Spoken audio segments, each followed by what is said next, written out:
Retro Heads, my name's Benny Williams. Welcome to my new YouTube channel, which is called A Hermit's Hideaway. I'm mostly going to be covering retro related games and things like that. I'm going to be covering Wii U games only because I work with Nintendo, and that's on the family blogging side of things. As far as current gen goes, I'm only going to be delving into games which are retro inspired. So anytime I play a game and capture footage from my PlayStation 4 is only going to be mostly to do with retro inspired games. Now, what I want to talk about today is the Coleco Chameleon, which was formerly known as the retro video game system. Now, to do this, I want to backtrack just a little bit to when it was first called the RETRO VGS. And when it first came about, it was a new video game system that was designed to play brand new retro style video games that were going to be released for this system.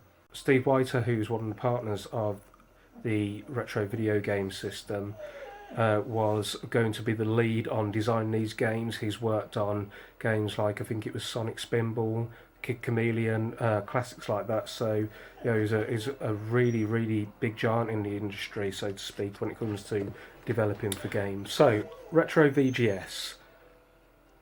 It launched a campaign for a Kickstarter, which, to be honest, the video for it was quite terrible.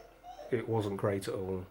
But I was really interested in the console itself, what it could do, all of these things that we were told about it, especially having new games anywhere from the Atari 2600 up until it was looking at the PlayStation 1.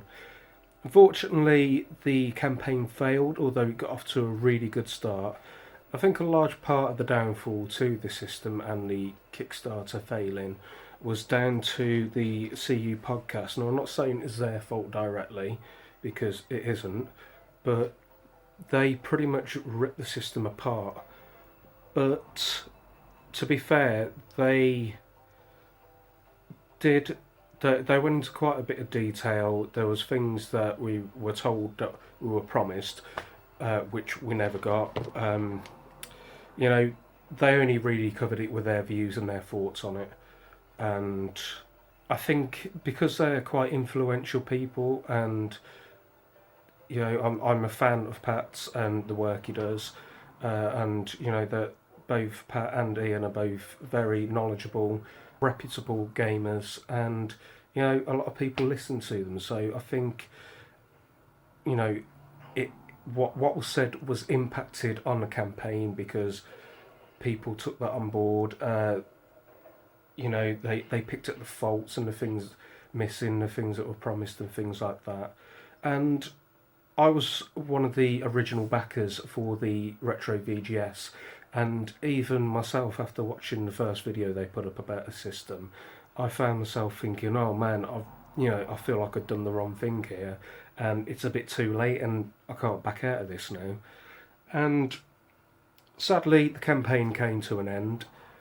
They wanted to pull the plug on it sooner, but because the campaign was on Indiegogo, the allotted time frame had to be finished before the video would be removed.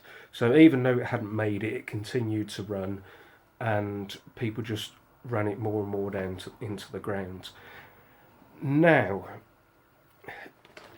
I've got to say that although I had almost changed my mind on the system, I've got to hand it to Mike Kennedy, who did go onto a podcast and he discussed some of the issues, and in my opinion at least, he addressed a lot of them.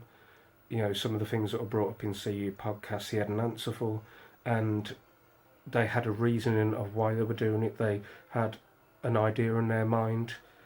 So anyway, that being said and done, Retro VGS have gone away for a while working on a working prototype that they wanted people to see. Obviously, one of the main reasons I think that they went to Indiegogo was because you didn't have to have a working prototype to be able to put a crowdfunding video on there in the first place. So from their point of view, I think it made sense for them. And I think part of the trouble was with it in the first place as well is that Mike Kennedy is a sales guy. He's very passionate, and he was very excited. He just wanted to share as much information as he could. He tried to keep everyone involved in the loop throughout the whole process, and he probably said quite a bit more than what he was meant to, or possibly things that weren't even ready. But you can't blame him for being passionate for something like that. But now they've come back alive and kicking again, and they've rebranded as the Coleco Chameleon. Now, a lot of people have said that they prefer the name. Personally, I'm not overly keen on the name. I prefer the Retro VGS name over the Coleco Chameleon. But yeah, I'm still interested in the system at heart. It's what I want. I don't give a crap what its name is, to be fair. So, obviously, if you haven't seen any of this already, then it's quite obvious that they're partnered with Coleco, otherwise they wouldn't have been able to use the name, which, has become apparent. They have partnered with Coleco, and they are working really hard to try and be more committed to what everyone wanted in the first place, cheap, affordable hardware for the games and things, also for the type of controller and stuff like that, the right pricing. So they're trying to be committed and trying to make cutbacks and trying to do the right thing for the consumers. And they have just released a video of games that could potentially run on the system. One of the really good selling points for the Retro VGS, when it was known as a VGS, was that you should be able to get these cartridge adapters that will let you play any of your old cartridges, like your 2600, your 5800, or your NES, SNES, Famicom, any cartridge-based console cartridges. You'd be able to potentially get an adapter for them, and it will be able to run in the system. It's not a Retron 5 by any means, because it's not what this was designed for. This was just quite a nice added potential feature that was there if you wanted it. And of course, in my opinion, I would have wanted it. I'll be able to upscale my SNES games up to HD on the HD TV, because let's face it, these CRTs aren't going to be around and working forever, are they? There's quite a few games involved which were classic Coleco games, which, partnering with ColecoVision, it completely made sense. And potentially what we could be looking here is, it's been speculated by a few of the YouTubers that it could be like a multi-cart where you have loads of games in one cart, and the same as the Intellivision as well, which is a fantastic idea. I don't believe for a second they were going to try and put these games on an individual cartridge and try and make us buy these games individually again.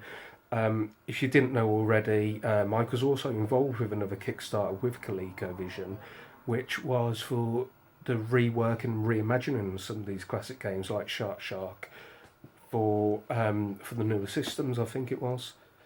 But this isn't the case, and obviously you already had this existing partnership with them and friendship with them, which is really cool. There's been a few other games involved as well, which is 16-bit Star Games, my favourite era, a lot of people's favourite era, and as Mike says himself, the sweet spot for the now Coleco Chameleon. And there's been a lot of YouTubers that have tried to address and explain to us a little bit of background about these games, or where they think they're coming from. A majority of it is that some of these people are saying that these are already released titles for the Super Nintendo and things, but this isn't actually true. So I'm hoping to put this to rights now, finally.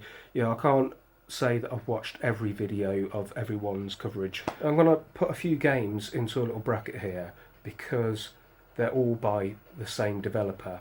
Now these are Dorking Yimp, Apocalypse 2 and Water Margin. These were in fact games that were probably 97% complete in most cases. The only game that was originally out of these three is Water Margin, which was out on the Sega Genesis, or Mega Drive as we call it over here in the UK, which was a Japanese exclusive. So what we got here is an English translation version of it. So what's wrong with that? You know, it may have been pre-released in Japan, but a lot of us wouldn't be able to read it and play it, and now we can. So, you know, that's a plus in my book. Dork and Yimp was probably 97% complete, not finished, and unreleased. And basically, the company that have picked this up are called Pico Interactive.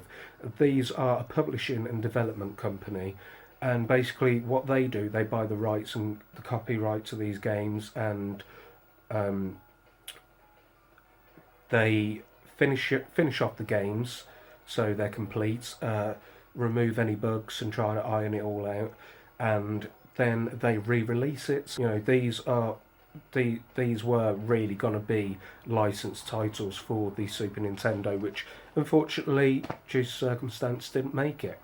So that's what Pico Interactive do, and they've done a hell of a lot of games, which leads me to think that they're in partnership with Pico Interactive for this to be able to happen. So I completely expect to see more games come along in the future like this, like Dork and Yimp, which wasn't released, but was nearly complete, released on the ROM, so then people could play it. But what I understand with Dork and Yimp is that the game itself was finished, but the soundtrack wasn't, so it wasn't complete in that aspect. But as far as I'm aware now, it's completely complete, bug-free. They've published it themselves, so you can buy it from them, but they're also making it available for the Coleco Chameleon, which will be great because, you know, it's going to be a new collector's system, so that's just brilliant stuff. Other games we have are Legend, which was released for the Super Nintendo in, I think it was, I could be wrong here, but it could have been North America and PAL or Japan and PAL. It was one or the other anyway. There's also Iron Commando coming out, which was a Super Famicom exclusive. It was cancelled for PAL regions, and it's published by Arcade Zone, who are also responsible for Legend.